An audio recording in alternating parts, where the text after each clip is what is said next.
How did you turn 75,000 into £4 million in just 18 months? At the age of 30, I started running this business. Within a few years, my business partners had cheated on the business. They disappeared. Now the whole thing's down to me. I'm working 18, 19 hours a day. I'm burning out and it wasn't working. If you only know what you know and you only have the habits of what you have, you're just going to stay where you are. Right. Failure is okay. You learn, as long as you're learning from it. Your wealth can only grow to the extent that you do. If you've got the luxury of thinking, oh, maybe not, you're okay. You're too comfortable. When COVID happened, people weren't traveling in and wow, what do we do? Because we need this cash flow. So there's risks in everything you do. Someone might look, oh, you put 75,000, it's great. This building, 4 million. But you don't know the stuff that I went through. I get messages all the time asking me how I went from 100,000 in bad debt to a $13 million portfolio. By watching this show every week, I will share exactly how I did it, how I achieved it, and the lessons that I've learned along the way. So do me a favor and please subscribe to our channel. It's simple, it's free, and it helps keep the show going for you. This is where you eat and we talk about changing the way that you think about money, with insights from successful investors, entrepreneurs, and everyday people taking control of their financial futures. So double check that you're subscribed, and thank you for being part of this journey. Welcome everybody to the Lunchtime Investor. Remember, what this is all about is you get to eat, we do the talking, okay? And we have got a very special guest here today. My buddy, my friend, Mac Attram, entrepreneur, businessman extraordinaire. Welcome to the show. Thank you very much. Thank you for having me. Fantastic studio you got here. Yeah, we do our best. Well, listen, I've known Mac for years. And actually, I just said entrepreneur. And actually, the title is, how one of the projects that you're working on is you turned 75K into 4 million. So don't tell us about it now. Okay. We really want to learn more about that in 18 months. Okay. But I just said to you, I said, businessman, entrepreneur. What would you say you are, entrepreneur, businessman? I think a bit of both. I think the definition of an entrepreneur is somebody who's somewhat, yeah. Until they make it, exactly. If they don't quit. There you go. It's someone who takes on an enterprise with elements of risk, with a chance of profit.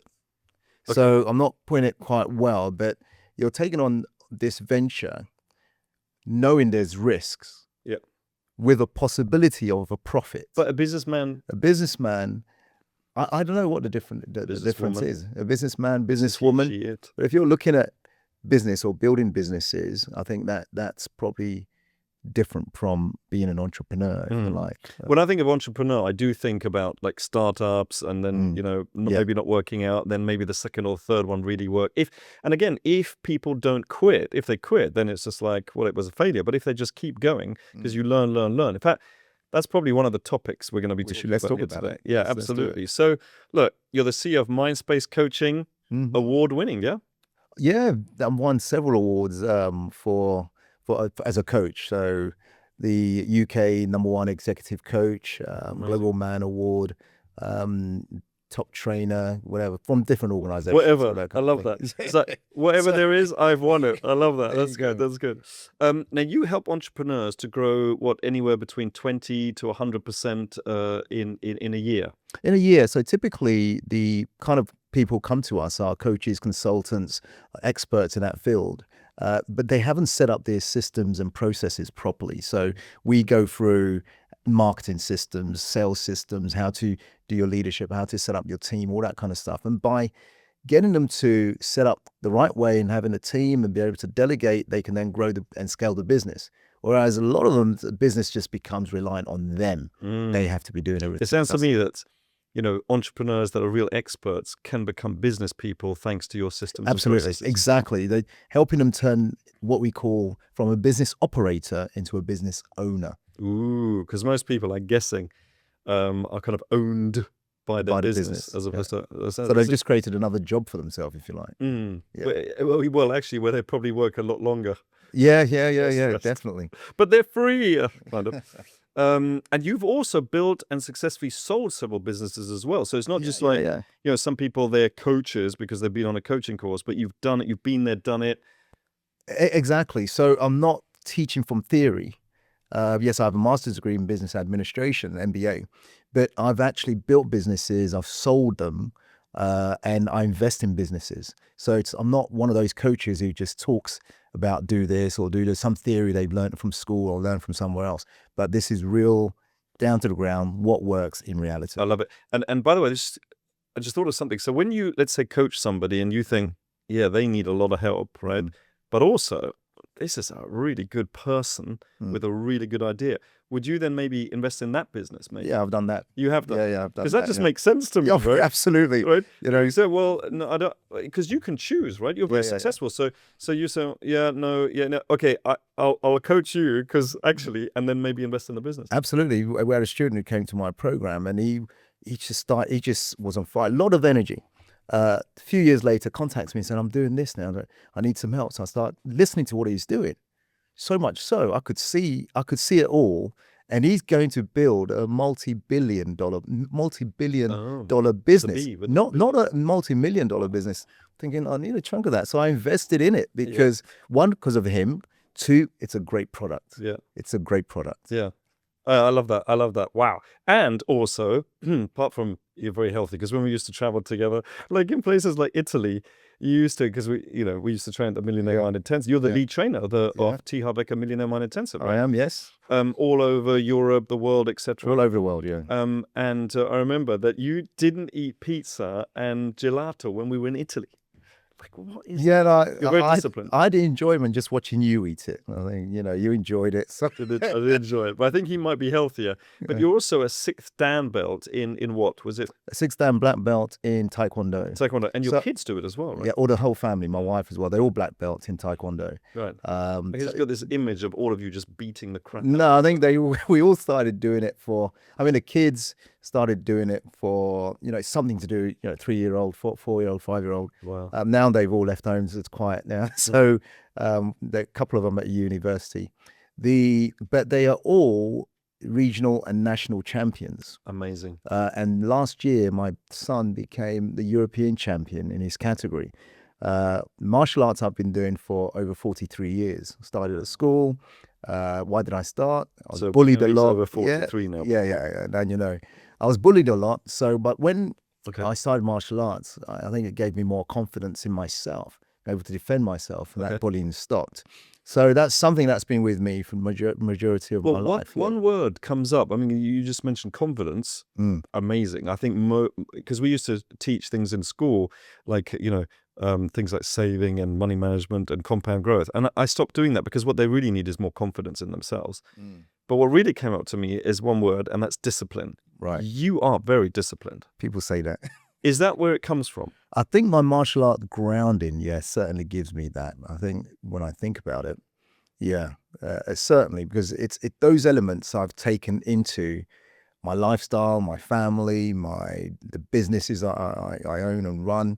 So I think it gives you a good grounding, and I think. And do you think most people should teach their kids that, or sorry, not I don't know whether you taught them, but probably get them to do that as well? I don't know. I think martial arts or some kind of adventure sport, endurance sport, something like that develops the character of the person.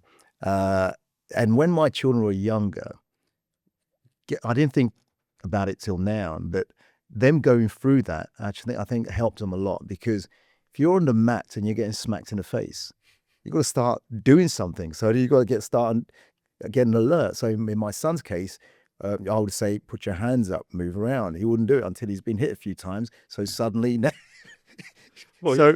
so where does that apply in life? Imagine watching your child, but they enjoyed it. And they didn't do it because I said do it. They smacked in the face. No, well, not that part of it, but they enjoyed working out and training with their instructors. And I think as you could be a child who's very, very, I've had, when I was teaching martial arts many years ago.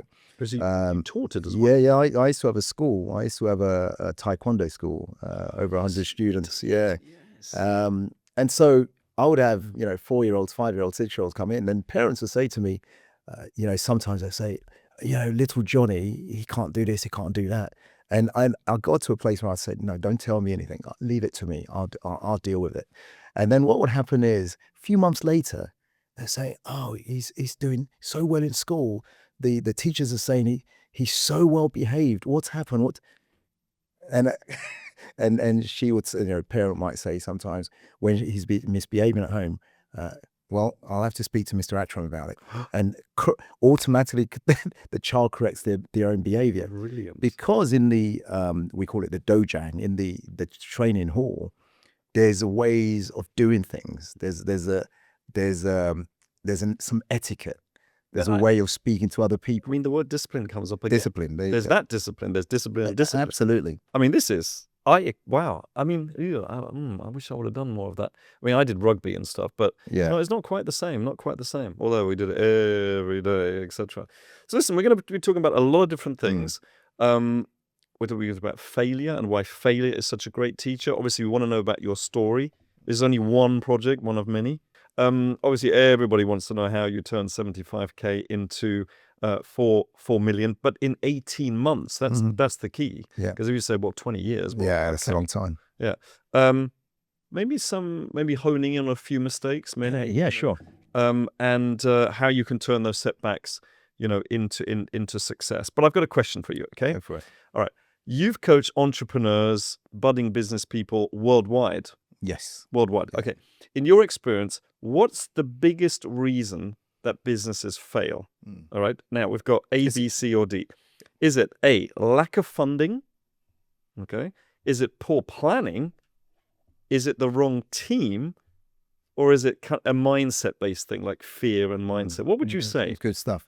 I actually wrote a book on this. I wrote a book called Face It and Fix It. And that book, T. Harv Eker actually wrote a foreword on it. The great T. Harv Eker. Yeah. The reason why I wrote that book, I had a failed business. And so when I was coaching people for many years, and I started seeing a pattern, and I wrote this PDF, and in those days, maybe about 15 years ago, I put it on various social media channels. So he actually wrote it himself. This is not a chat GPT. Yeah, no, it wasn't. Okay. This was exactly back when. Yeah, back in the day. And I discovered there's 43 specific reasons why any business fails. Okay. 43. Not 44. 43 specific reasons why any business. It's in a book, and it's a great book. It gives all the scenarios, different points, and then I'll give some case studies in terms of people who had failed businesses, turn them around, and I also give formulas and strategies and frameworks on how you can do the same. But if I was to narrow all those 43 down, some of them you got here, but one of them is around poor leadership, the inability to build a team, to delegate, to set the culture, set the vision, set the mission. The inability to market and do lead generation. Where are these leads going to come from? Not being able to do that, knowing that everything in your business starts with having a customer. Sales, not being able to sell, or your team not being able to sell or sell effectively. And if you're not able to do that, there's no cash flow. You're going to be in trouble. Mm-hmm. And the fourth one, which I think you got here, is poor planning. Poor planning. Okay. Not looking at the market or the trends or what's happening. Is there a demand for what you're trying to do, or are you sticking to it because that's all? I know, but what are people supposed to do? Let's say you've got this, and do you know how interesting? In the top 4, you didn't mention product, because I think most people go, I've got this great product, I'm really good at this, and that's not even part of it. You can have somebody who's got a worse product, making a lot more money than you. Oh yeah, definitely. If you think about it, if you ask people sometimes, have you ever bought anything? Like later on, you took it home, took it to your office, started using it, thinking, this is not very good. It's not very good. Yeah. And so why did you buy it? Well, it's marketing. It was marketing. Marketing and maybe very good marketing and sales. But ordinarily what we teach people is don't create poor, shoddy products and services. Yeah. But some people do. They got no morals and they will do that. Yeah. So those are the 4, if I could really cut them down into those and categories. A couple of them seem to be around leadership, because you said poor planning, and then your number 1 was leadership. So really the buck does really stop. But let me ask you a question though, really, because you mentioned about seeing what competitors do, what the market does. Let's say you've got a really good product and you're convinced, etc. But then after a few years, everything changes. Can you really change with it? Well, one of our mentors says what he says. your wealth can only grow to the extent that you do. And I then translated that into your business can only grow to the extent that you do. So unless you're growing yourself, you have a growth mindset, your business will come to a plateau, will stop. So if you want to grow to that next level, what does it take to grow to that next level? So well, you have to change. Yeah, I guess. Go and get coaching or mentoring or read the books of people who have gone to that level. What do they do? Because if you only know what you know and you only have the habits of what you have, you're just going to stay where you are. Right, absolutely. Yeah. Wow. So I guess it's like having to, maybe that's too drastic saying reinvent, but then they think, oh, here we go again. Now I need to change again. Well, it goes to your D point, which I probably fall under leadership, which is fear and mindset. See, that was leadership again. Yeah, it's leadership. It is. It's self-leadership. It's leadership of other people. And some people have a fear-based mindset.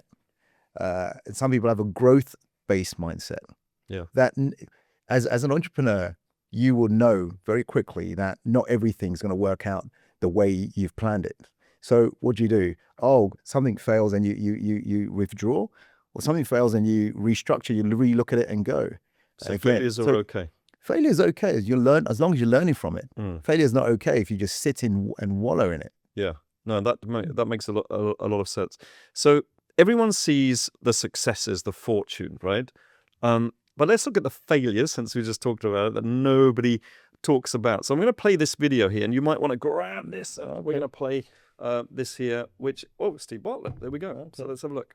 The reason why my first business failed is I was really romantic about my hypothesis. I was like, I'm going to make this product and I want it to be used in this way, right? So when new evidence came in from customers that were like, we don't actually like, I was, no, you know what I mean? And I did that for a couple of years until we ran out of money. Whereas what I really should have done, if I was not romantic about my initial hypothesis, is you use that feedback to redirect you and to develop a new sort of ever-evolving hypothesis. So yeah, with all my companies now, every single one of them, the thing I thought it would be when we sat down and we came up with the idea, even with ThirdWeb, which is, we've just closed a 30 million round for ThirdWeb at 200 million valuation. We launched the business in December. We've just closed the fundraising round. What it was 12 months ago was a completely different idea to what it is today. No, I have to tell you, He's great, isn't he? He is great. He really is, and he's really open and honest about it as well. That makes him really accessible. So the fact that the business now, valued at 200 million, is a totally different idea to where it started, is the total opposite to the way he started about being romantic about the product. So That's right. Let's talk about that. I mean, we almost did it just now. Yeah, so let's talk about that. Let's get to the basics of business. And when I'm teaching these entrepreneurs around the world, I get them to get back to basics in terms of, why does anyone give you their money? Why are they paying you? Why are they transferring money from their bank account to your bank account? Why are they getting their credit card out?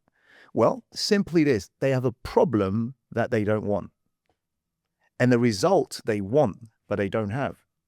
So we've got to then start thinking, what is the problem then? What is the problem in the marketplace that people are willing to get their credit cards out and pay for? Because if you can do this, so whatever business you start, whatever idea, whatever concept you have, once you start it off, you'll see down the line that actually, this is not going the way I thought it would. And if you're smart enough and you have a growth mindset, you listen to the marketplace. You listen to, it's like if you're saying, look, I'm going to be delivering this. I'm delivering it in green. I'm delivering it in green. I'm giving it to them in green. And the market's saying, no, I want yellow. I want yellow.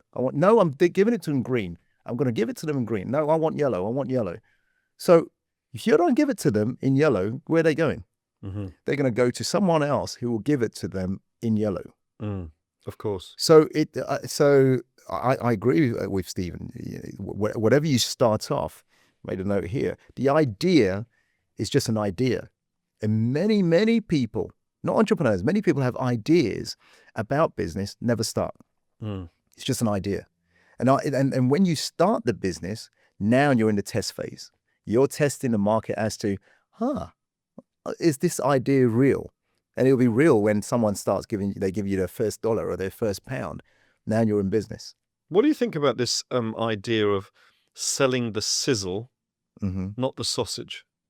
Selling the sizzle, not the sausage, simply means focus on selling the benefit of what you're providing rather than the features of it.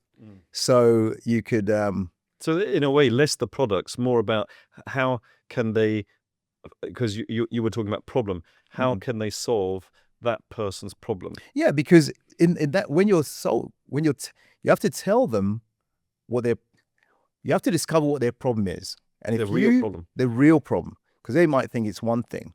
And sometimes they don't know they've got a problem until you present something. Oh, that's why I'm like, This is complicated. How do you find that out? Because I heard about this thing is some people, they know they have a problem, Yeah. but they don't know the solution. Yes. Some people come to you that know they have a problem and they know what the solution is. That's why they're coming to you. Yes. And I think there's 4 of them, and I can't remember what they are. But some of them think they know they have a solution, but they don't know that they have a problem, and whatever it is. How do you find out when you say looking at trends, look at feedback? I think that's what Stephen said. How do you get that feedback? You get that feedback by opening your ears and listening and watching. Some organizations will do focus groups. Some people will do questionnaires and get forms out and get some kind of feedback as to what's working, what they like, what they don't like. And by listening, you can then adjust as you go. It sounds like we need to be talking to our clients a lot more. Definitely. And going back to your sizzle thing, like I said, it's about selling the benefit. Everyone wants a result. So if you can provide the result to them and you can show them how you're going to get the result, that is what they're looking for. Some coaches might say, when you do coaching with us, we'll meet once a week. You'll watch all these videos. You'll do this, and we'll meet for 60 minutes. We'll go through all of these things. It sounds good, but that's not what they want. Nobody wants coaching. Nobody needs coaching, right? They don't want coaching. No. But look, then so instead of selling the features of it, So what do they want then? They want the results. So but then you'll have to go in and do it yourself. You'll just say, okay, I'll do it for you. so it might sound like this: by following our system, our process, and going through all of it, in the next 1 year, this is where you want to be. That's what you've said. That's where we're going to get you. Okay. Sell me the result. Yeah. Sell me the sizzle. Yeah. That's what I want. Yeah. I'm not interested in I've got to meditate every morning. that's and all true. this. I have to say that is so true. So, and you get this, and you get this, and Yeah, we're going to yeah. give you this, and they're Yeah. like, that sounds like a lot of work. That's Whereas right. maybe we should have just focused on, by the way, this is the result. We're So that you can have this. So this is that what you want? Perfect. Oh, that's brilliant. Okay, fantastic. So, look, we talked about failure, and you said, yeah, but as long as you learn from it, then it isn't really a failure. So, feedback, early warning system, we discussed that. Adapting your product, maybe even your vision. Should you be focusing on the competitors, or should you be focusing on the clients? I think focus in your own lane. The lot of people say stay in your own lane. Stay in your own lane. You've got enough going on in your environment, but you have to be aware of what's going on in the marketplace. You have to be aware of what your competitors are doing, but don't focus. They've got their own issues. So you got to focus on where you are going and how you're going to help those clients overcome their problems they're going through and get the results they want. And you might have a better way of doing it, but you've got to be aware of what the competitors are doing. So if you own a restaurant, why though? Why do you have to be aware of the competitors? so you can do it Because how do you even know it's better. working? So I can't remember who it was, but there's a restaurateur in America who was number 2. I can't remember what field, but number 2 all the time, number 2. And so he'll visit number 1 frequently and just see what they do well. But not only that, he's looking at what is missing, what they're not giving their client. And so then he became number 1 because he gave them the things that the other restaurant wasn't giving. Yeah, right. So you got to be aware of what's going on. Right. Yeah. Okay. All right. Staying open to new ideas, I'm getting, even if they challenge you. Stay open to new ideas, but ultimately give the prospect or the client the result they want. Yes. So it's interesting. You keep coming back to the basics, and the basics is, why is that customer client giving you the money? Exactly. You Keep focusing on that. As entrepreneurs, you will have ideas every day, right? And some will work, some won't. Because that's exciting, mate. It's exciting. Yeah. But you know, you and I know that the most successful investors, most successful business owners, they have a system, the system works, they tweak it now and then, they don't disrupt it, as long as it's growing the right way. But new entrepreneurs, they want excitement. They want to change this. Oh, let's do this and let's do that. And if you want success, it's about finding a system that works, and then just managing that system in a very effective way so you can get that constant and consistent result, not the up and down. But again, what you're describing right now sounds like a businessman. Yes. And most entrepreneurs, they're like, well, I don't want to do that, because that sounds a little bit disciplined, Yes. boring, Yes. tweak a little bit there, whereas they want to get out there and change the world. They don't want to be doing all that. It's interesting. So that's the difference between entrepreneur and business person. Well, yeah, I suppose you're right. Yeah, I think you're right. And I remember one of my mentors years and years ago, when I was in that excitement phase and doing this and doing this. I've been an entrepreneur for 26 years. And I had a failed business. I'll talk more about it in a minute. But he said, if you want excitement, don't do that in your business. Get your business working, systemized in the right way. If you want excitement, at the weekends, go and jump out of an airplane. Go to the German Autobahn and drive your car backwards fast, 100 kilometers an hour. Go and get your, exactly. Go and do something that will give you the excitement, but don't take that out on your business. Was that Blair, or who was that? Was Keith Cunningham. Oh, Keith. Yeah, Keith. Remember Keith? You've got some heavy mentors there. Yeah, of course. Keith Cunningham. Apparently the original Rich Dad Poor Dad. Rich Dad, yeah. And also pivot fast. Yeah. Sounds easy. Pivot fast when something isn't working. It sounds easy, but it's not something easy. Tells me it's not. It's not easy. I remember we've had our real estate property business for over 20 years. And most of that was buying, investing. It's not my full-time thing, but it's a big thing that we do. We've done for years, myself and my wife. So we have that company that runs very well. But COVID happened, and actually one of the businesses, we had several real estate businesses. One of them was a service accommodation business. A service accommodation business, like Airbnb, that kind of stuff. When COVID happened, people weren't traveling in, and we had buildings up in near Heathrow Airport, strategically placed. And then COVID happened, people weren't flying in. Wow, what do we do? Because we need this cash flow. What do we do? I don't know. I'm guessing you pivoted. I don't know. We had to pivot. So we had no choice, because we would have been in serious trouble.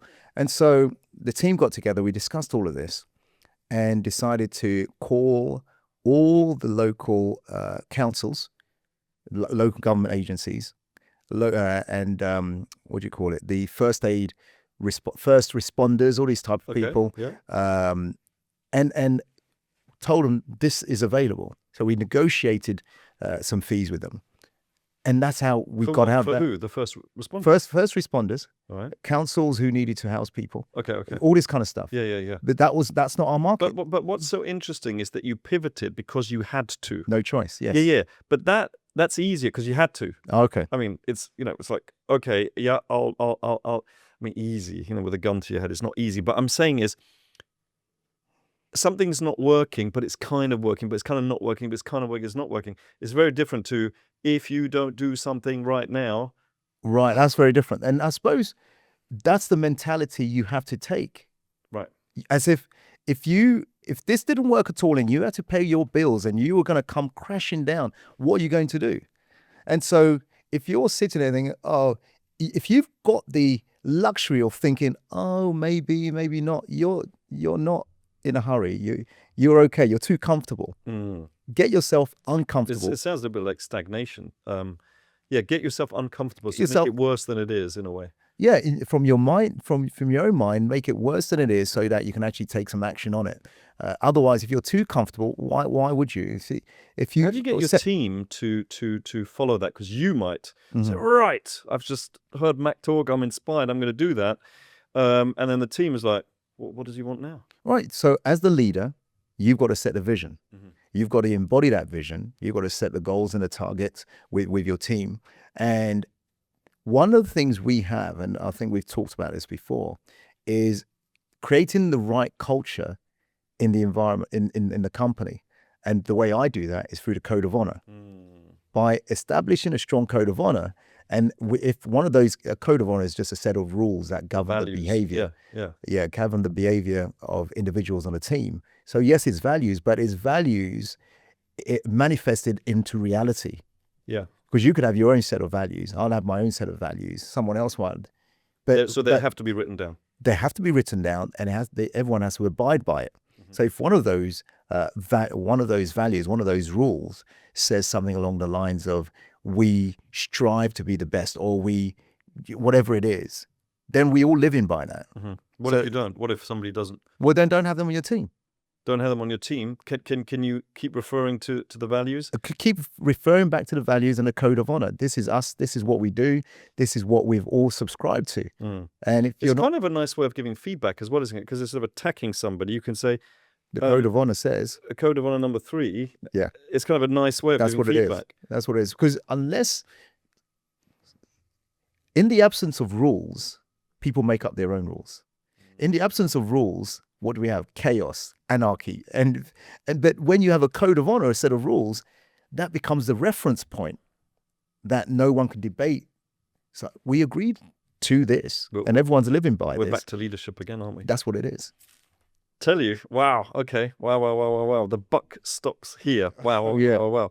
Okay, I don't know whether we can show this anywhere, but this is somebody by Serious Gas. I mean, the names every week, they just kill me. Serious Gas. So the first business failure, it says, just wanted to share a bit of my journey with entrepreneurship. At 18, I took a leap into my first business. That's good. That's brave, 18. Yeah, and it didn't go as planned. Yes, I faced failure and it came with a financial setback, but I wouldn't trade the experience for anything. Now, this is really interesting because, you know what? Would you expect the first one to be successful at the age of 18 if you've had no experience? You see, I think this is very good. I think, thank you. Well done, Serious Gas 1203. Absolutely. I think well done, because if you start your business 18 and you fail, now you've learned how not to do it. This is the time to jump back on the horse and go again. Yes, exactly. And it's just building that experience. Just building that experience over and over again will get you there. This is not the time to quit and run off and do something else. This is I'll say I'm so happy for you that this has happened. Yeah.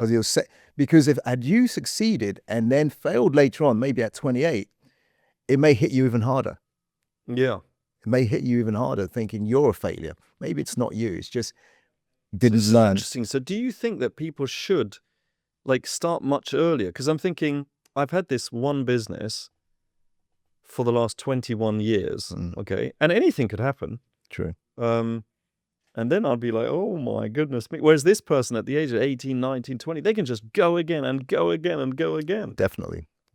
I agree. I started my first business at the age of 30 after working for 3 corporations over a 10-year period. Okay. I started mine. So, knowing what I know now, I'd have started earlier. I'd have started way before I got married, way before I had children. I'd have started and really, when it's great to start then, because when you've got no major responsibilities apart from yourself, you can dedicate the time. I think we all go through seasons. There's seasons where maybe you're studying, you're at college or whatever. There's a season when you start your employment, or there's seasons for everything. Season when you find your girlfriend or boyfriend. Season when you get married or you have children. Seasons when they've all left. There's seasons. Sure. And I think there's a season where you have a lot more freedom to explore, go on that adventure. Okay, but okay, so this is really interesting. So do you think somebody should go and work for somebody else, not for the money, right? I'm not talking about a job or career. I'm talking about work for somebody else to get that experience, maybe in what they think they might know. Yeah. They don't know exactly maybe at that age, but just in that direction. Yeah. What worked, what didn't, and then start something. I think it's a good idea. I call that mentorship. Okay. I call that apprenticeship. Many, many years ago, people, to get into a certain career, you went through some kind of apprenticeship. Yeah. I think they're bringing that more and more now. But if you have an idea, you want to take my son, for example. He's just started university 2 weeks ago. He's studying computer engineering. He knows he wants to start his own business at some point. And so he's going to do exactly what you said. Learn. He's got to go to. He said, So "Dad, he's going in with a different mindset. Yeah, he says, "Dad, do I really need to go to uni?" I said, "It's up to you. Let's talk about it." Okay. So what is it you want to do? Well, I want to build this type of business. I want to do this and this. Okay, good. So do you know how to do it? Well, so what knowledge do you, so go through all these questions. What knowledge do you need to have? In the end, he talked himself through that. Actually, he has to go to uni to learn the technique. To go to uni or not? I don't mind. I want him to be happy and successful in whatever he chooses to do. You just ask great questions like a coach. No, exactly. So I nurture him the right way. His own conclusion. Exactly. Not me telling him, because there's nothing worse than forcing your child to go and do something, and they might quit after a year or two. But my job is just to nurture that for him to make up his own decision. And this is one of the conversations we had. I said, once you've got the qualification or the knowledge you need, then you might want to go and work for an organization, see what happens, see how things are done from a customer's point of view, from a processes point of view. And when you start yours, it might be use it as a mentorship process. Very good. But we are very proud of this 18-year-old. Oh yeah. Fantastic. Okay. So what's she saying, or he? He, she, gas, don't know. The lessons I learned from this failure have been invaluable. It's easy to focus on the loss, but what's more important is what I gained in terms of knowledge and resilience. Oh, not just what to do and what not to, but also resilience. Okay. Mm-hmm. I'm using this setback as a stepping stone for my next venture. I think this person has just got a great mindset. Very, very. I think, whatever environment, that doesn't come by accident. He or she's in an environment where entrepreneurship is, I think it's promoted or it's spoken about, right? Because to have that kind of mindset, you have to be around those type of people. Mm-hmm. There are people who don't have this type of mindset. They are around people who talk about just going to college or starting work or working for this corporation or that corporation. It's a different language. Mm-hmm. It's a different language. So this thing here, I think that he or she goes further and say, I'm at a bit of a roadblock. I don't know if I should go to college and get a bachelor's degree or pursue other options. I really need to find a good mentor, but I'm very introverted. So that is.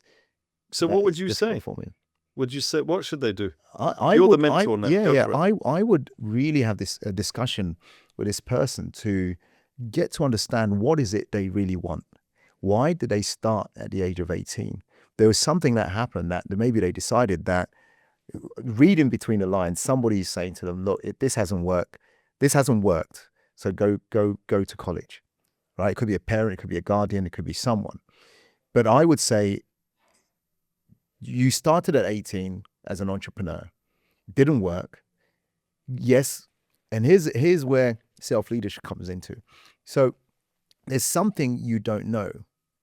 If your business doesn't reach where you want it to go, there's something you don't know. That is knowledge you can acquire, whether it's through a mentor or through books or through seminars or through workshops. You can acquire, you run workshops, you run seminars. So people who don't have that, they can come acquire that knowledge and apply that to their business. So this is just about studying.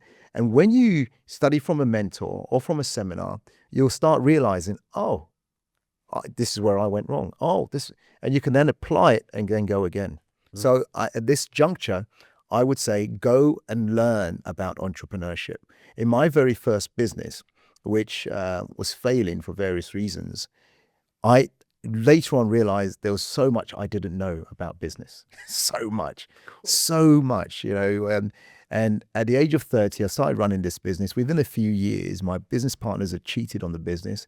And they did what? They cheated on the business. So they stole money. In other words, they ordered. So it was a computer IT company. Okay, but you can't. But I mean, but here's what I didn't have in place. Oh. So now they disappeared. Now the whole thing's down to me. I'm working 18, 19 hours a day. I'm burning out. My wife is now pregnant with our second child. In a few short years, I'm running around everywhere trying to run my business. And it wasn't working. Now, knowing what I know now, there were some things that wasn't in place from a structural point of view, from an entity point of view, from a legal point of view, from a code of honor, rules point of view. All these things weren't in place because I trusted everything would be okay. So when you learn how to do business the right way, things become So you think much it easier. wouldn't have happened then? Do you think if you would have had If I had some certain controls in place, it would have been better. So I didn't know what I knew. I'm not saying you're blaming yourself, but Yeah. you're saying that you, a better version of you, could have prevented that. Yes. So we're back to leadership again. Yeah. And it's because I didn't know what I didn't know. Right. I really didn't know Yeah, but what you I don't didn't know what you don't know, though. That's the point. And this is what I'm saying to serious guests, that you don't know what you don't know. And so you might be an introvert, doesn't matter, or extrovert, it doesn't matter. Some of the richest people on our planet are introverts. You look at Branson. Yeah. You think Warren he's Buffett. Elon Look- Musk. Elon Musk. So when people say, "Oh, I'm just an introvert," no, that use that. There is something about you, that quiet, diligent.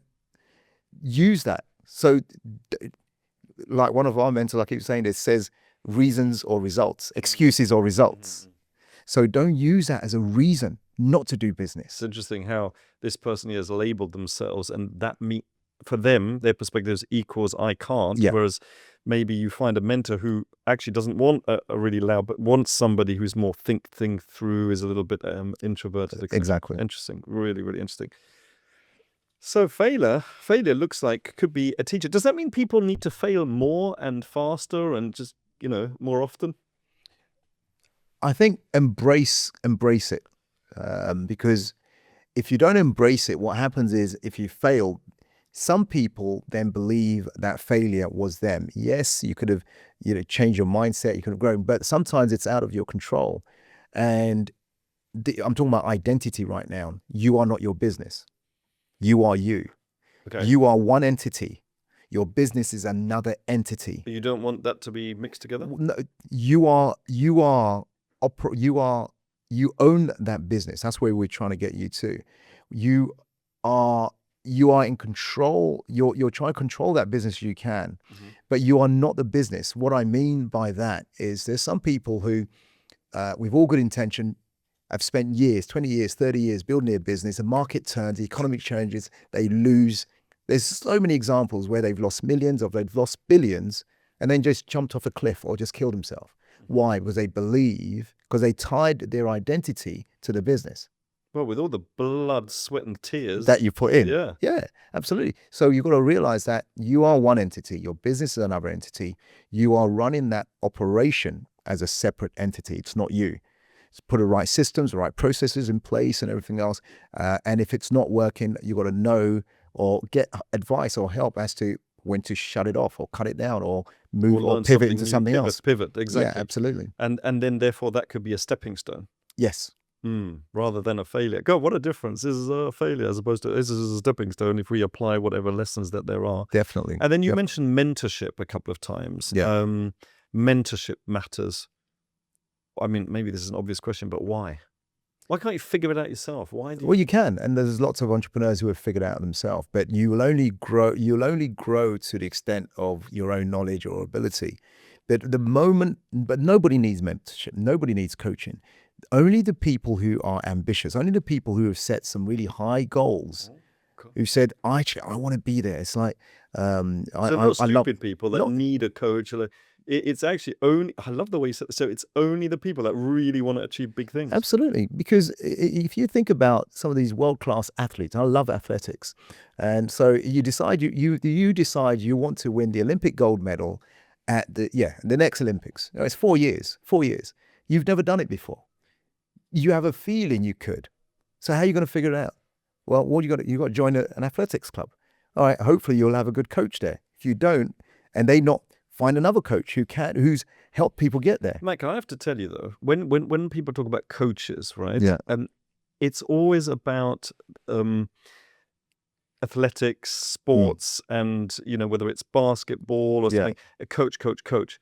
But in business and life, it's like, oh yeah, well, I don't really need a coach. Like even a career coach. Why don't you get a career coach?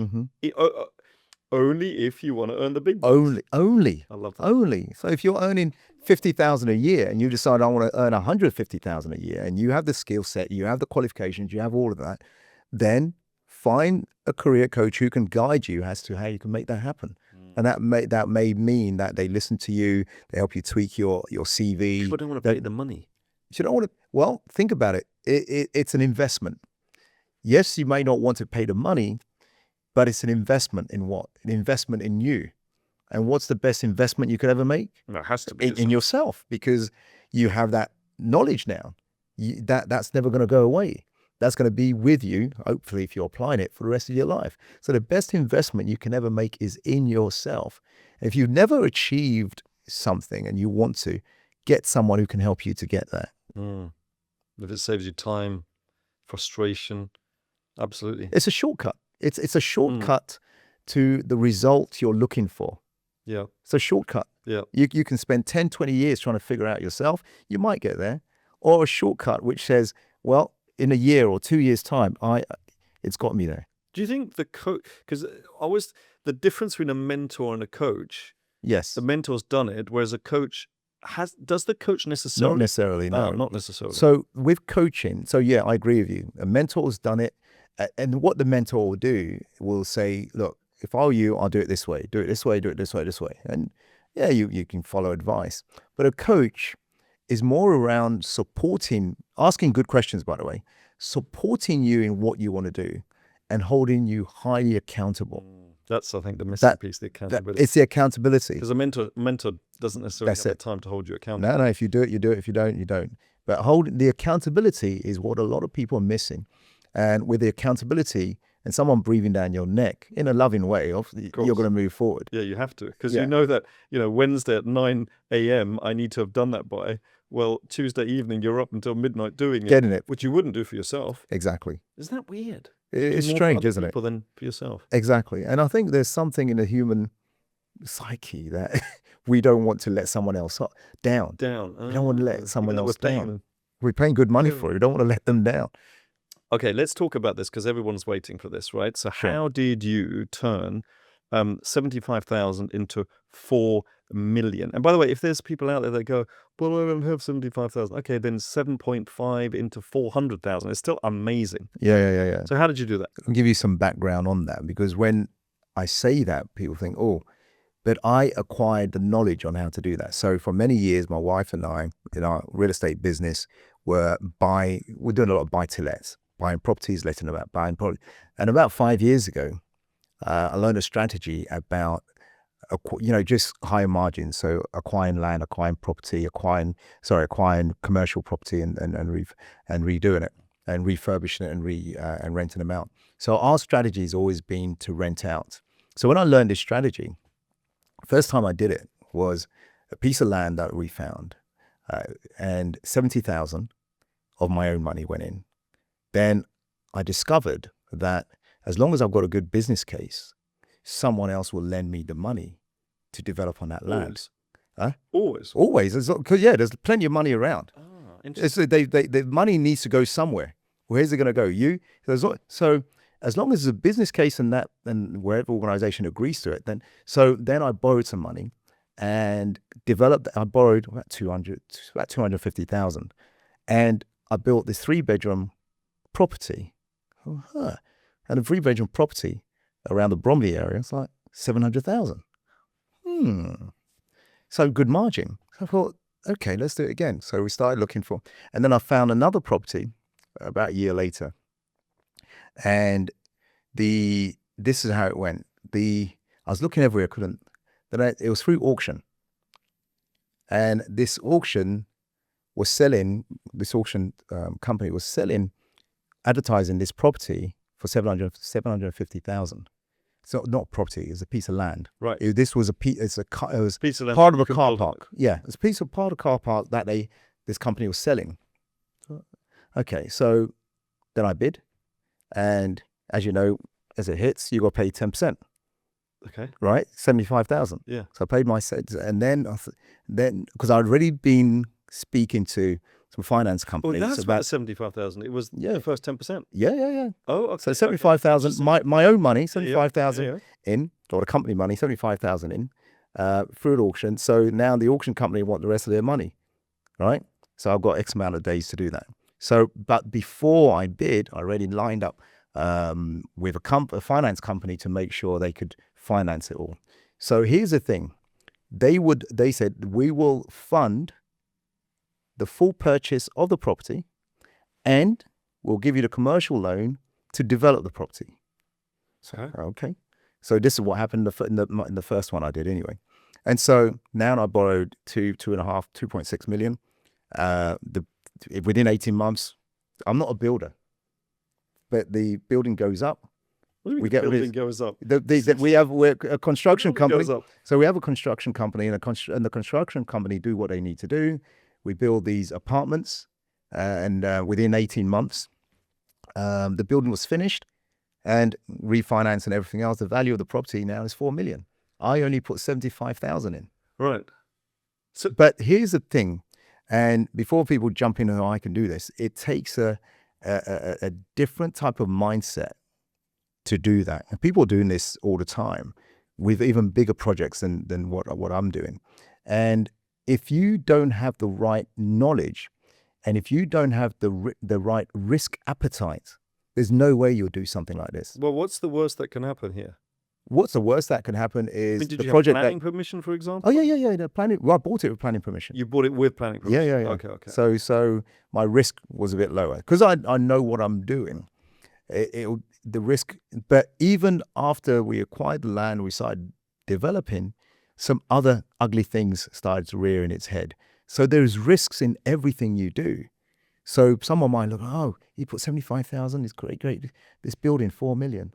But you don't know the stuff that I went through in between that. I know. The thing is, you don't know what you don't know. You said it yourself. Absolutely. And had I not had the right mindset, right knowledge around financing, around building, around planning permission, around all these things, then that could have been a disaster. But you had to learn that. I had to learn that. You probably did you gave us an example. Did you do low risk before that? Yeah. Then you tried one on a house. Then you do this one. Correct. And then the next one might be the same or a little bit bigger. And exactly. before you know it, and you do this in this country and other countries as well, right? Yeah. So I do that particular strategy.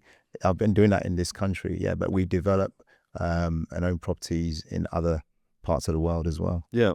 But like up and coming ones where, let's say in 10, 20, 30, 40, 50, 60 years, people will be going, oh, somebody owns this building in the center of, that's people like him, right? So it's people like you doing it now, Absolutely. helping those countries grow, which is... Yeah. Because, one of the joyous thing is like driving through that part of London and saying to the kids, that's our property today, isn't it? That's cool. Yeah. So yeah, it's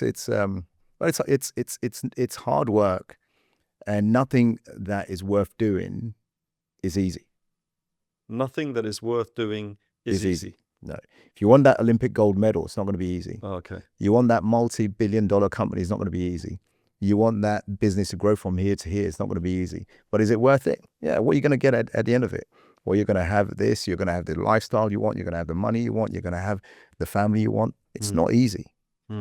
But is it worth it? Yeah, go for it. Go for it. Amazing.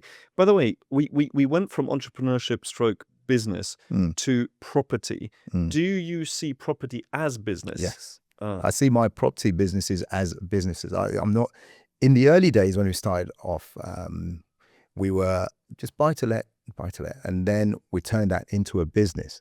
And my wife is the head of that business. She's so smart. You know my wife, Linda. She's so smart. Yeah. But I love doing the deals. I think she's there, Mac. Yeah.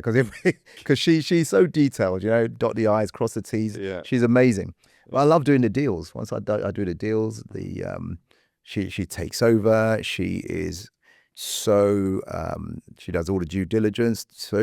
So good at what she does. Yeah, which I can imagine over these spreadsheets. Yeah. She loves all the numbers. And this doesn't add up. We shouldn't do this. Go here. But it's a team, isn't it? Exactly. You can't do it all on your own. If you want to go far, then make sure you have a team going with you. And just quickly, do you have employees in that business, or is it just the two of you? No, we have employees in that business. You have employees? Yeah. Like, what do they do? They do, one of them does what's called the research. Okay. the What for you For mean up- for things like, where's the next auction? Where's the next? yeah. Oh, okay. Auctions are very, very dangerous, actually. You gotta know what But you're doing. yeah, you got to know what you're doing. But we're constantly looking for property sites, building sites that we can add value to, Mhm. because adding value is what's really, I think, helped me to create the fortune that I've created. It's just by looking at the opportunity and say, okay, where do we add value to this? And even better, if someone else is paying for it. So I've got this building, 4 million, that really, taking some of my money out, Mhm. and it is spitting out 15,000 cash flow every month. So £15,000 a month in cash flow as well, Yeah. as the valuation which you own. Yeah. That is a double whammy. Well, In a good way. absolutely. In a very good way. And that Yeah. but again, what do you want? And what are you willing to work at to create the thing you want? Nice. I love the way you came back round to that. So let's break down some failures then and mistakes. So Mac, this auction thing, right? Yeah. So what makes a good auction? Well, tell you the truth, I don't like auctions Why? because there's so many variables and the thing, and at times What do you mean? You mean people like you don't know what you're really getting. you don't absolutely, and so whoever's selling it can have lots of things hidden from you, and you won't find out until you're in Well, it. you can't get your. Well, hold on. If they sold you like some duff thing, can you not get the money back? No. Oh, flip Once it hits, you've committed your 10%, and then you've got to pay the rest of the money. Which I think it's in 30 days or whatever it is, but you've got to pay all that money back. Do you have time to do your due diligence? Otherwise, you're not getting that 10% back. Yeah, well, that might be a You have some time to do your due diligence. Mhm. Okay, I'll give you an example. Real case study, where now I've paid this 75,000 for this piece of land, and later on, as the buildings, we're breaking ground and doing what we need to do. The construction company tells me, this building borders on this electrical substation, Yeah. and the electricals are running right through your under what would be your underground of your building going to this other building. I said, yeah, and what's the problem? We can't build on it. You can't put the foundation. We can't, because you've got to cut into the wires and you're going to stop the electricity in the local area. So I'm scratching my head now and thinking, it sounded like a good deal. And he said, the only way you can do it is you would have to do this, this, and this. It'll cost you $250,000. Oh, here we go. Right? It costs you $250,000. Here we go. And I'm thinking, what are we going to do? But he was so good that he said, okay, what? So he thought about it. And I'm thinking, I've got to raise another $250,000. That's going to eat into the margins. It's going to be so tight.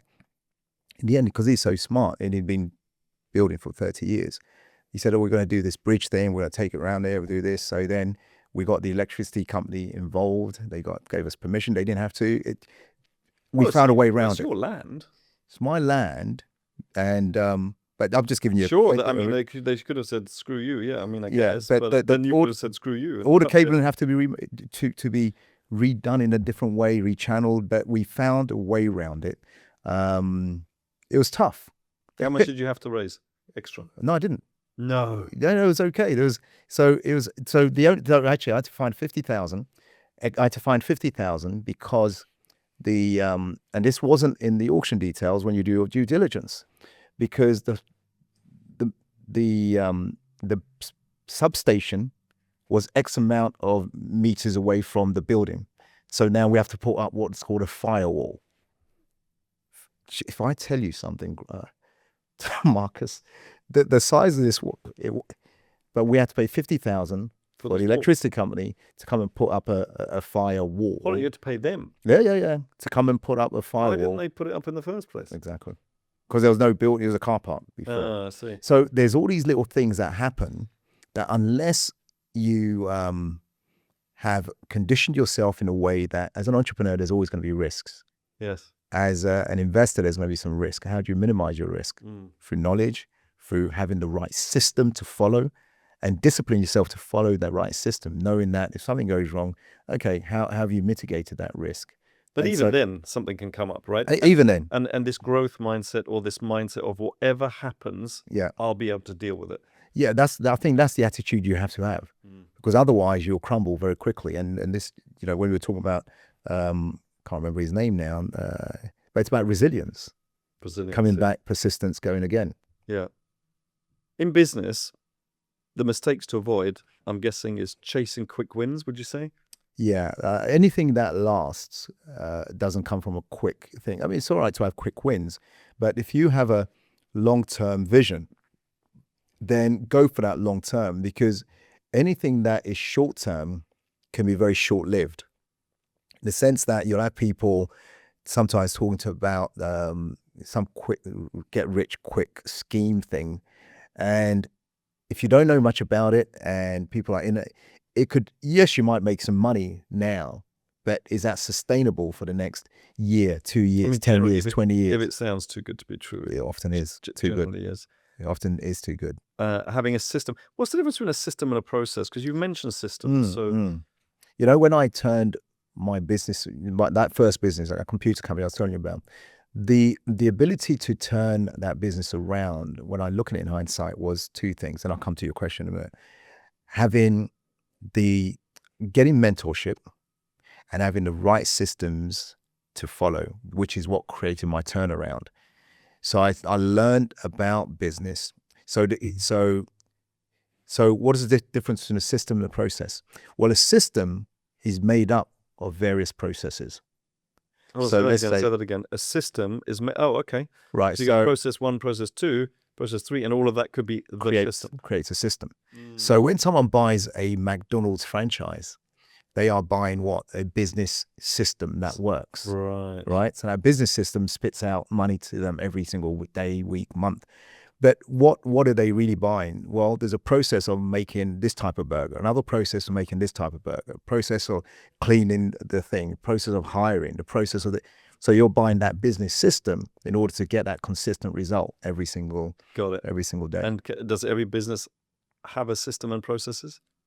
Well, for the majority of businesses, the business owner is the system, unfortunately. Ooh. So what we teach people is how to implement the right processes and systems in the business. So if something happens to you, the business can continue. If that makes sense. But these aren't off-the-shelf processes. No. They have to work out. They have to. So we teach business owners what systems and processes to start building. Right. So systems around the marketing, systems around sales, systems around their own leadership and team hire. So all these systems then can create freedom. So it moves you, setting up all the right systems moves you away from being the business operator where you are there doing everything to eventually being the business owner. Yeah. Because the system is working apart from where. And how has AI impacted processes? Or is it too early? I think it's still early days, but if you are not adopting AI, you are going to be left behind. Yeah, but are you talking about just like using ChatGPT, or you? No, I'm talking about one of my friends, a couple of my friends now actually, showed me systems that we started to look at bringing in. So whereby someone rings your office, phones your company, as an AI bot, an AI agent, they call them, will have a full conversation, leading them to either buying or, in other words, parting with their money, or speaking to someone in real life to finalize the last bit. But all from the appointment setting, from the lead generation, from a lot of the fact finding, depending on what business you're in, can be done by agents, and then sales closed. So they're amazing, and they're working 24/7. 24/7, absolutely. So no holidays, no sick pay. Amazing. Exactly. So it depends on what business you're in. Find out what AI agents you can start putting into your business. One, to make it more efficient. Two, it becomes another system. And three, you don't have to worry about sick pay and people not following the rules. Yes. Because that's where some processes break down. What about scaling too fast? Because people want to grow fast, right? So can Yeah. you scale too fast? You can scale too fast. You can scale too fast. crazy, yeah. Some incidences where we've coached a company who they scaled too fast and fell down very, very quickly. So we had to help them to redo it. And whereby the owner was very good at sales, and marketing. He's selling too much. Very good. operations But they were couldn't keep up. cleaning The it up. operations couldn't keep up. Gosh, what a great problem to have. Yeah. So now it's a great problem. But if you haven't got your back end, your operations set correctly, then things are going to fall apart. And that's what happens. So customer complaints, people asking for their money back. Yeah. So you can scale too fast, and you've got to scale at a level that is sustainable. So when people say to me, Matt, when do I hire new people into the business? Well, hire them just before you need them. Don't hire them when you need them. It's too late. So whether it's 2 months, 3 months, 6 months, hire them knowing that this growth phase you're going through is sustainable because you've got the right systems and this is what's happening, and get them in place. So by the time you really go forward, they're already doing what they need to be doing. Nice. What about not reinvesting? Like you've made some profit, Mm-hmm. you want to live the good life, Mm-hmm. or reinvest into the business. Yeah. I think there's nothing wrong with living a good life, but think about the future of the business. Where do you want to take this business? Because by having that clear vision, then that will determine how much of those profits you're putting aside towards the growth phase. So I think it depends what you want. Some people get to a certain level, they don't want to grow anymore. And there's nothing wrong with that. But if some people want to grow, then it's not just about taking that money and buying things you don't, just luxuries or going on more vacations. When you talk about knowing what you want, do you think any business can exit, like the business owner can exit, if they have systems and processes in place? Can any business owner exit? Really, one of the things we teach is this: if, like this company that I've invested in, we've already mapped out who's going to sell the business to. Okay. Right. So that becomes clear in terms of who we're selling it to. What do we need to do for it to be attractive to them? So the whole thing is built on the premises of selling it for multiple billions. But more often than not, some people set up their business just to pay the bills, to exist. And then if the business does well, it starts growing the right way. And then if you haven't thought about an exit plan, you may have set up the business the wrong way, which doesn't become attractive to the possible buyer, or you won't find a buyer. People, they don't really know like who they're going to sell They don't. to. They don't. It's complicated. They don't, and it's not their fault because most people start their business to pay the bills. Mm-hmm. All right. So what we're saying and what we're teaching is, let's start strategizing in terms of what is the exit. Yeah, most people don't think about the exit. They either to pay the bills or to escape their boss. Yeah. Or because they've got a good product. It's not like to exit in 3 to 4 years. Yeah, I started my business to escape my boss. I didn't get along with him. Yeah. So and that's what happened. And I didn't think about it that way. So in my first business, it was failing.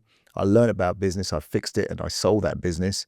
And then I, started investing in other businesses, doing real estate. And the rest is history. Mike, after all your years of coaching, but also business, what would you say for entrepreneurs is their biggest kind of fear about failure? Biggest kind of fear around failure, I think. There's a couple there: losing money, wasting time, letting others down, never recover. I think often it's the not being able to pay the bills. In other words, lack of cash flow. Okay. So we know that when you have a lack of cash flow, that's when the stress happens. Because if you're worried every single night, I've got to meet payroll, I've got to pay these people, I've got to pay, doesn't it also make you incredibly inventive? And do you remember the example that you gave when you had that gun to your head and you had to do, so I know it stresses people out, but doesn't that also make you extremely resourceful and for some people, creative? yes. For some people, yes, because they built that way. With some people, they crumble. And so, sometimes they come to us and I don't know what to do, because you know what it's like. If you're running your operation and you're not in charge of and you're doing lots of different things, you don't have the time to take the helicopter view. So, okay, strategically, if I did this, actually cash flow would be better. So sometimes just hand-holding or someone directing you the right way and looking at the numbers. So some of the activities we do, some of our business owners, is list all the different products and services, which one actually generates the biggest margin, which one should really focus on. So which one takes a lot of the time and energy. And if we can manage that more efficiently, you actually have more money. And some of them not even collecting the invoice. They send out the invoices, they're not collecting it quickly. And the lawyers. It's crazy. It's crazy.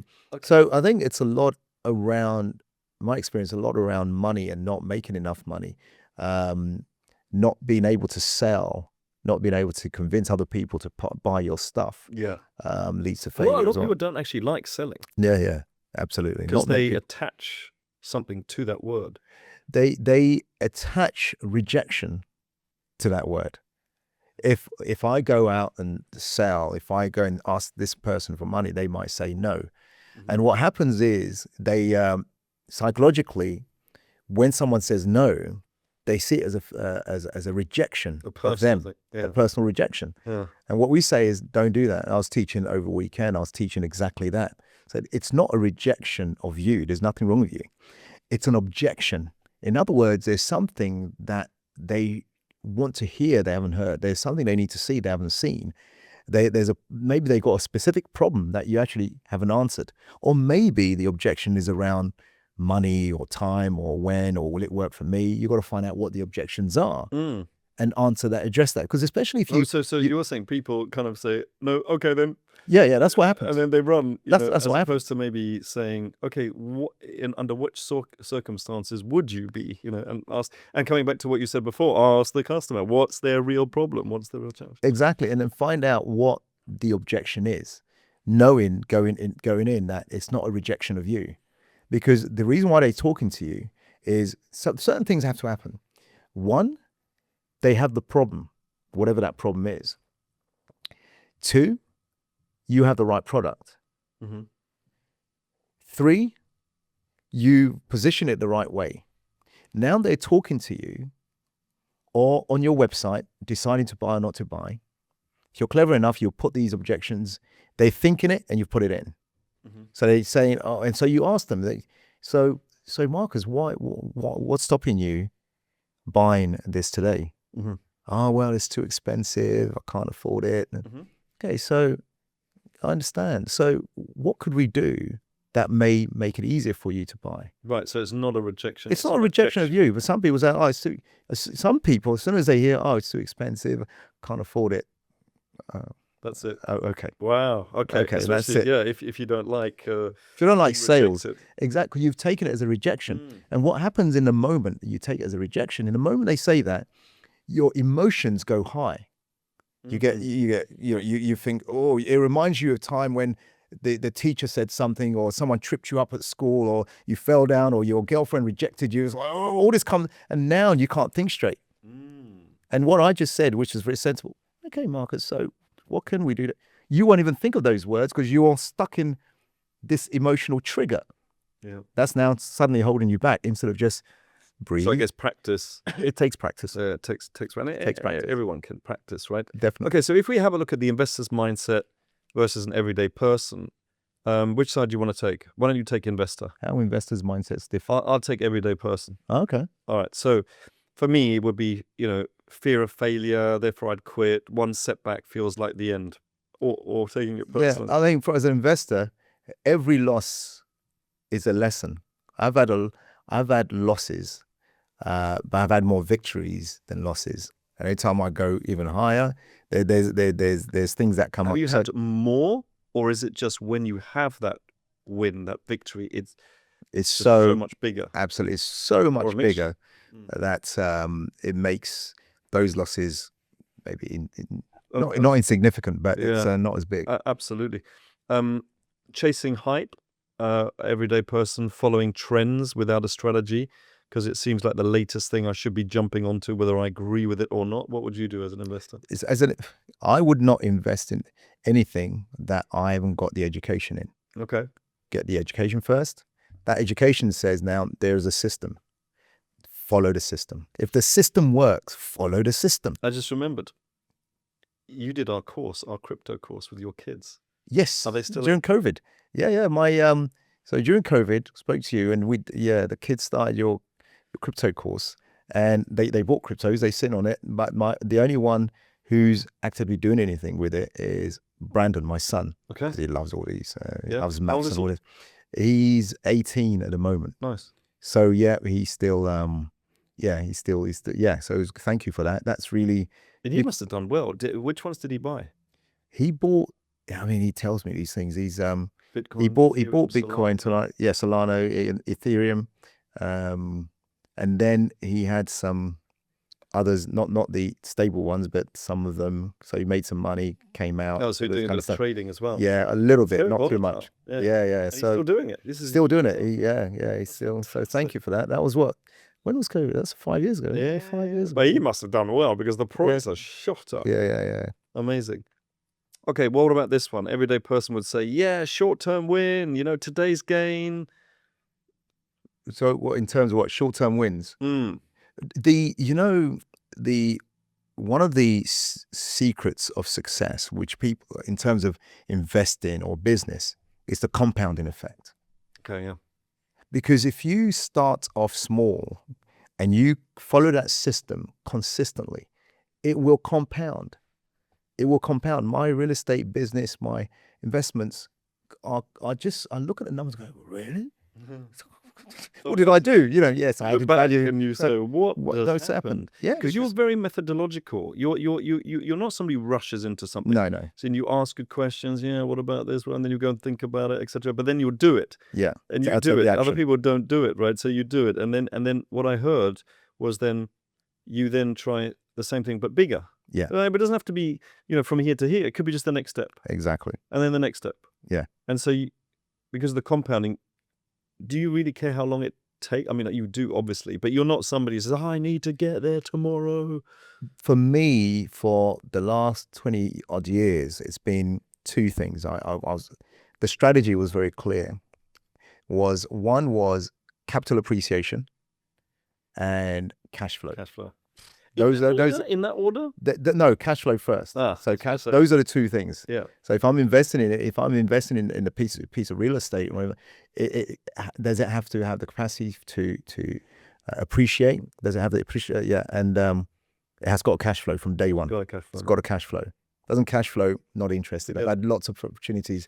Why would I take money out of my pocket to fund this? It's got to be funding me. Nice. Love it. Absolutely love it. Okay, so we've almost finished, but we want to remind everybody, right? Set yourself up for a success. You've got to have a plan. Yeah. And the best, you teach this. Yeah. Right? Yeah. At the Millionaire Mind Intensive. We have this money management calculator where we have to make sure that our money coming in is allocated in the right way because, well, more than anybody. Right. So when the money comes in, don't just have it sitting in one bank account. That's right. Allocated to one. And one of the things has got to be, well, what are some of the things? What are some of the things allocated? What I learned from T. Harv Eker, he wrote the book, Secrets of the Millionaire Mind. Great book. I mean, his program, The Millionaire Mind Intensive, saved my life, not only financially, but I think it saved my relationship. It got my mindset around doing things the right way. So the whole thing was very good. So he has what's called, in terms of money management system, it's called a JARS system. And the JARS system is broken down into 6 buckets or 6 jars. And the first one he calls your financial freedom account. So any money you get in, 10% goes into your financial freedom account. That's there for you to invest or start a business or do things like that. So we've slightly changed it. You've changed it a little bit. We've changed it in the sense that we are going to put a little bit more in there, like 15%. Good. But listen, go and check it out. Start with our money management calculator. Yes. The link is in the chat below. And the final thoughts, what kind of a summary of everything.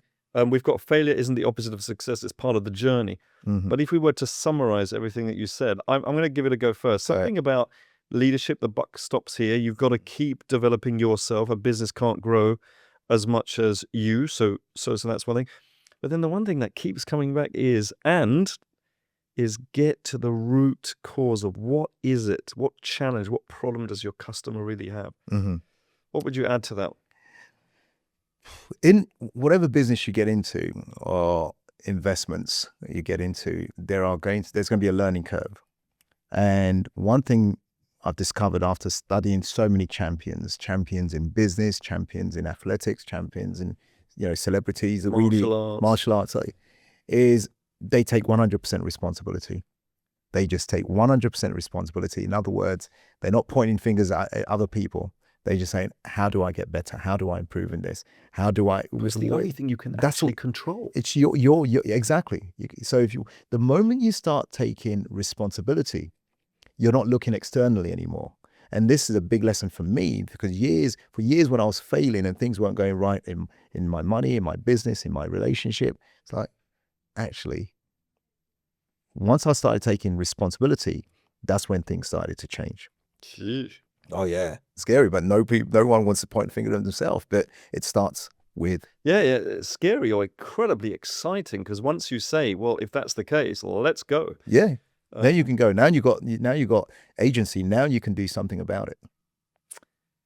Well, I tell you what, I told you, the one and only Mac Attram. Thank you so much. You are most welcome. Thank you for inviting me. That was a good chat. That was a good conversation. That was a good chat.